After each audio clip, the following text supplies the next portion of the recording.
दोस्तों, आपका स्वागत है हमारे चैनल आर के न्यूज स्टूडियोज पर दुनिया की बात भारत के नजरिए से। दोस्तों, आज की वीडियो में कुछ ऐसे अपडेट्स लेकर आए हैं जो आपको मेन स्ट्रीम मीडिया पर शायद ही देखने को मिले। भारत की कूटनीति से लेकर ग्लोबल ऑयल मार्केट तक सब कुछ बदल रहा है और इन सब के बीच PM Modi, Donald Trump, European Union और रूस को लेकर बड़ी हलचल चल रही है। तो वीडियो को एंड तक जरूर देखिएगा क्योंकि हर अपडेट अगले से ज्यादा अहम है। सबसे पहले बात करते हैं भारत और अमेरिका की। अमेरिका के पूर्व राष्ट्रपति डोनाल्ड ट्रंप ने एक बार फिर प्रधानमंत्री नरेंद्र मोदी के साथ हुई अपनी बातचीत को लेकर बड़ा बयान दिया है। ट्रंप ने कहा है कि पीएम मोदी ने उन्हें भरोसा दिलाया है कि भारत इस साल के अंत तक रूस से तेल खरीदना बंद कर देगा। ट्रंप ने यहाँ तक कहा, India will buy absolutely nothing from Russia by the end of this year, यानी भारत अपनी 40% रूसी ऑयल डिपेंडेंसी को खत्म करने की दिशा में काम कर रहा है। अब यह बात कितनी सही है, यह तो भारत सरकार या विदेश मंत्रालय के बयान के बाद ही पता चलेगा, क्योंकि फिलहाल भारत की तरफ से कोई भी ऑफिशियल स्टेटमेंट नहीं आया है। दूसरी तरफ ट्रंप एडमिनिस्ट्रेशन ने रूस पर और प्रेशर बढ़ाने के लिए बड़ा कदम उठाया है। उन्होंने रूस की दो सबसे बड़ी ऑयल कंपनियों रोसनेफ्ट और ल्यूकोइल पर सीधे सख्त प्रतिबंध लगा दिए हैं, यानी अब इन कंपनियों की सभी विदेशी संपत्तियां ब्लॉक कर दी गई हैं। आपको बता दें, रोसनेफ्ट रूस की सरकारी ऑयल कंपनी है, जबकि ल्यूकोइल एक प्राइवेट कंपनी है और दोनों ही रूस के तेल उत्पादन की रीढ़ मानी जाती है। पिछले हफ्ते ब्रिटेन ने भी इन्हीं दोनों कंपनियों पर सैंक्शन लगाने का ऐलान किया था। अब भारत के लिए यह स्थिति थोड़ी पेचीदा हो सकती है, क्योंकि भारत की रिलायंस इंडस्ट्रीज और नायरा एनर्जी दोनों ही रूस से बड़ी मात्रा में क्रूड ऑयल आयात करती हैं। संभावना है रिलायंस इंडस्ट्रीज रूस से क्रूड खरीदना रोक सकती है, जबकि नायरा एनर्जी आगे भी सीमित मात्रा में यह व्यापार जारी रख सकती है। अब बात करें डोनाल्ड ट्रंप की, तो वो हमेशा की तरह इस बार भी अनप्रेडिक्टेबल साबित हो रहे हैं। कभी हंगरी में पुतिन से मीटिंग की घोषणा करते हैं और फिर अचानक रद्द कर देते हैं। यहाँ तक कि अमेरिकी विदेश मंत्री मार्को रूबियो और रूसी विदेश मंत्री सरगेई लावरोव की मीटिंग भी अचानक कैंसिल कर दी गई और अब सीधे रूस की तेल कंपनियों पर सैंक्शन लगा दिए गए हैं, जो कि यूक्रेन युद्ध शुरू होने के बाद पहली बार हुआ है। अब सबकी नजर इस बात पर है कि भारत इन नए अमेरिकी प्रतिबंधों से कैसे निपटता है और इनका असर ग्लोबल ऑयल मार्केट पर कितना गहरा पड़ता है। वीडियो रिकॉर्ड किए जाने तक भारत के विदेश मंत्रालय ने इस मामले पर कोई टिप्पणी नहीं की। इस बीच यूरोपियन यूनियन ने भी संकेत दिए हैं कि वह जल्द ही अमेरिका की तरह एक नया सैंक्शन पैकेज जारी करने जा रहा है, यानी अब अमेरिका, यूरोप और ब्रिटेन तीनों मिलकर रूस के तेल क्षेत्र को टारगेट करने में जुट गए हैं और यह कदम उस स्तर का है जो यूक्रेन वार शुरू होने के बाद से आज तक नहीं उठाया गया। अब बढ़ते हैं अगले अपडेट की तरफ। यह खबर जुड़ी है भारत के अंदर सोशल मीडिया प्लेटफॉर्म्स जैसे ट्विटर, फेसबुक, इंस्टाग्राम और यूट्यूब से। आपने कई बार देखा होगा कि किसी पोस्ट या वीडियो को कानूनी नियमों का हवाला देकर हटा दिया जाता है या कई बार कुछ अकाउंट्स और चैनल्स को बैन कर दिया जाता है। असल में ऐसा तब होता है जब सरकार को लगता है कि कोई कंटेंट हिंसा भड़काने, धार्मिक भावनाएं भड़काने, भारत विरोधी नैरेटिव फैलाने या राष्ट्रीय सुरक्षा को नुकसान पहुंचाने वाला है। ऐसे में सरकार सोशल मीडिया कंपनियों को नोटिस भेजती है कि वह ऐसा कंटेंट हटाए या अकाउंट ब्लॉक करे। अब तक भारत के आईटी एक्ट की धारा 69A और आईटी रूल्स 2021 के तहत पुलिस इंस्पेक्टर से लेकर जिला स्तर के अधिकारी तक सोशल मीडिया प्लेटफॉर्म्स को सीधे कह सकते थे कि ये कोई कंटेंट हटाया जाए, यानी हजारों सरकारी कर्मचारियों को कंटेंट टेक डाउन की पावर दी गई थी। लेकिन अब सरकार ने इन नियमों में बड़ा बदलाव कर दिया है। नई व्यवस्था के तहत अब पुलिस इंस्पेक्टर या मिड लेवल ब्यूरोक्रेट्स के पास यह अधिकार नहीं रहेगा। अब केवल डीआईजी या उसके ऊपर के रैंक के अधिकारी ही इस कंटेंट को हटाने या अकाउंट को ब्लॉक करने के निर्देश दे पाएंगे। सरकार का कहना है कि इस कदम से गलत या मनमाने टेक डाउन को रोका जा सकेगा और जवाबदेही बढ़ेगी। अब बात करते हैं इस नए आईटी नियम संशोधन की डिटेल्स। सरकार ने साफ कर दिया है कि अब केवल ज्वाइंट सेक्रेटरी रैंक या उससे ऊपर के अधिकारी ही किसी भी ऑनलाइन कंटेंट को हटाने की सिफारिश कर सकेंगे, यानी कि पहले की तरह निचले स्तर के पुलिस या प्रशासनिक अफसरों को अब कंटेंट टेक डाउन की पावर नहीं दी जाएगी। इसके अलावा हर रिक्वेस्ट अब आईटी मंत्रालय के माध्यम से ही आगे बढ़ेगी ताकि प्रक्रिया में पारदर्शिता बनी रहे। साथ ही एक नई व्यवस्था भी बनाई गई है।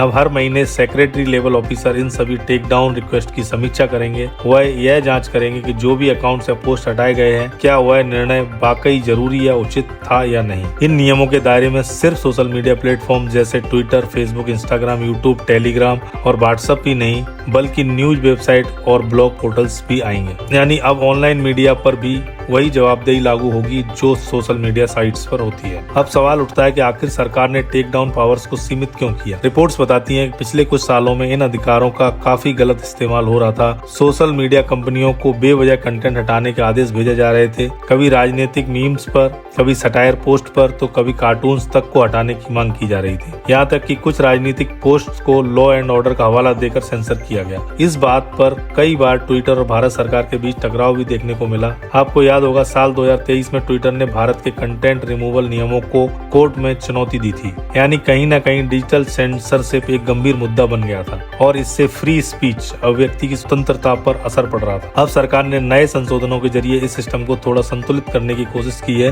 ताकि जो फैसले लिए जाएं वो उचित स्तर की जांच और जवाबदेही के साथ लिए जाएं। अब आगे बढ़ते हैं अगले इंटरनेशनल अपडेट की ओर। यह खबर जुड़ी है भारत और मलेशिया से।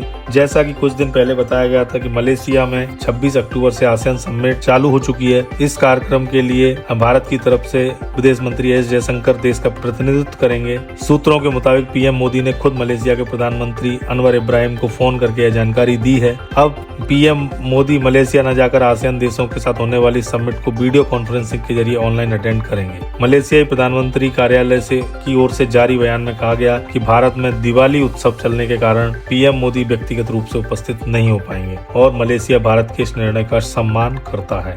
इसी बीच अगली खबर आ रही है, अगले महीने होने वाले G20 समिट की चर्चा भी जोरों पर है, जो इस बार साउथ अफ्रीका में आयोजित होगा। हालांकि डोनाल्ड ट्रंप ने स्पष्ट कर दिया कि वे इस बार G20 मीटिंग में शामिल नहीं होंगे और उनकी जगह अमेरिका की वाइस प्रेसिडेंट JD वॉन्स प्रतिनिधित्व करेंगे, क्योंकि साउथ अफ्रीका न सिर्फ G20 का सदस्य है बल्कि ब्रिक्स समूह का भी अहम हिस्सा है। इसलिए प्रधानमंत्री मोदी इस सम्मेलन में शामिल होंगे। हालांकि वहां भी ट्रंप के शामिल न होने की वजह से मोदी ट्रंप मीटिंग की संभावना लगभग खत्म मानी जा रही है। अब चलते हैं अगले अपडेट पर। यह खबर जुड़ी है यूरोपियन यूनियन और भारत के बीच बढ़ते संबंधों से।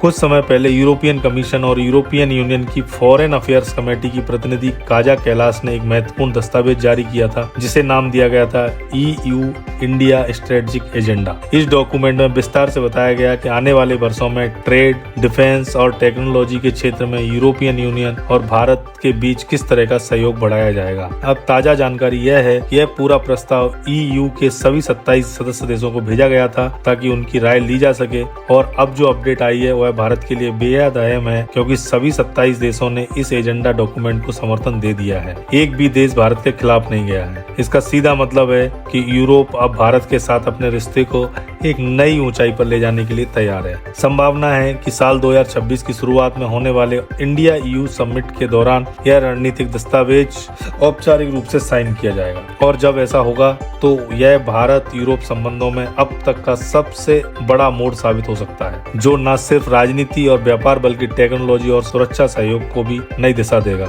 अब बात करते हैं आज की अगली बड़ी खबर पर, और ये खबर सीधे जुड़ी है BSF यानी बॉर्डर सिक्योरिटी फोर्स से। भारत बांग्लादेश बॉर्डर पर सुरक्षा को और मजबूत करने के लिए अब BSF जवानों को बॉडी कैमरा से लैस किया जा रहा है। सूत्रों के मुताबिक करीब 5000 बॉडी कैमरे पहले ही भेजे जा चुके हैं, जिन्हें जवान अपनी छाती या कंधे या हेलमेट पर फिट करेंगे। इन कैमरों से मिलने वाला फुटेज फर्स्ट पर्सन व्यू देगा, यानी जो जवान देखेगा वही कैमरा भी रिकॉर्ड करेगा। सबसे बड़ी बात है कि ये कैमरे नाइट विजन फीचर के साथ आए हैं, जिससे रात के अंधेरे में भी हर घटना रिकॉर्ड हो सकेगी। दरअसल पिछले कुछ महीनों में बॉर्डर पर झड़पों और घुसपैठ की घटनाएं तेजी से बढ़ी हैं। कई बार अवैध तरीके से भारत में प्रवेश करने वाले बांग्लादेशी तस्कर और अपराधी BSF के जवानों पर हमला कर देते हैं। ऐसे में अब इन कैमरों की मदद से हर घटना का एक वीडियो सबूत रहेगा। इतना ही नहीं, अब बॉर्डर पोस्ट पर बायोमेट्रिक डिवाइस भी लगाई जा रही है। इन डिवाइसेस से पकड़े गए अवैध प्रवासियों के फिंगरप्रिंट्स और आई स्कैन डेटा को रिकॉर्ड किया जाएगा, जिससे आगे फॉरेन रजिस्ट्रेशन ऑफिस को भेजा जाएगा ताकि पहचान की पुष्टि हो सके। गृह मंत्रालय की रिपोर्ट के अनुसार पिछले साल 77 टाइम्स BSF जवानों पर बॉर्डर के पार से हमले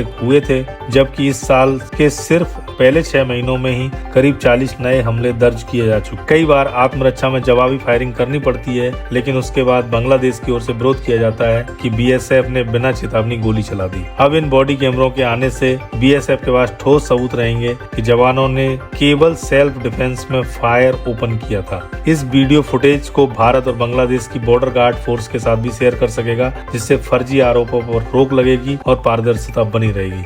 गृह मंत्रालय ने बॉडी कैमरा बायोमेट्रिक डिवाइस दोनों की डिप्लॉयमेंट को मंजूरी दे दी है। अब सवाल यही है, क्या क्या आपको लगता है कि BSF का एक कदम बॉर्डर सिक्योरिटी के लिए सही दिशा में उठाया गया कदम है? क्या ऐसे कैमरे भारत की पुलिस फोर्स में भी लगाए जाने चाहिए? आपका क्या विचार है, हाँ या ना? नीचे कमेंट में अपनी राय जरूर बताएं। तो दोस्तों, हर दिन दुनिया में कुछ ना कुछ बड़ा बदलाव हो रहा है। कहीं नई दोस्ती बन रही है तो कहीं पुराना रिश्ता टूट रहा है। कोई देश अपनी पॉलिसी बदल रहा है तो कोई अपनी ताकत दिखाने में लगा हुआ है। इन सब के बीच भारत भी अब इस खेल का हिस्सा नहीं बल्कि गेम चेंजर बन चुका है। हर नई डील, हर नई मीटिंग, हर स्ट्रेटेजिक मूव में भारत का प्रभाव और बढ़ रहा है। यही असली मकसद है हमारे चैनल RK न्यूज स्टूडियो का, आप तक पहुंचाना वो खबरें जो सिर्फ सुर्खियां नहीं बल्कि भारत की वैश्विक ताकत की असली तस्वीर दिखाती है। यहाँ हम बात करते हैं जियोपॉलिटिक्स की गहराई की, डिफेंस की मजबूती की और उन फैसलों की जो भारत के कल को आकार दे रहे हैं। हम किसी एजेंडा के लिए नहीं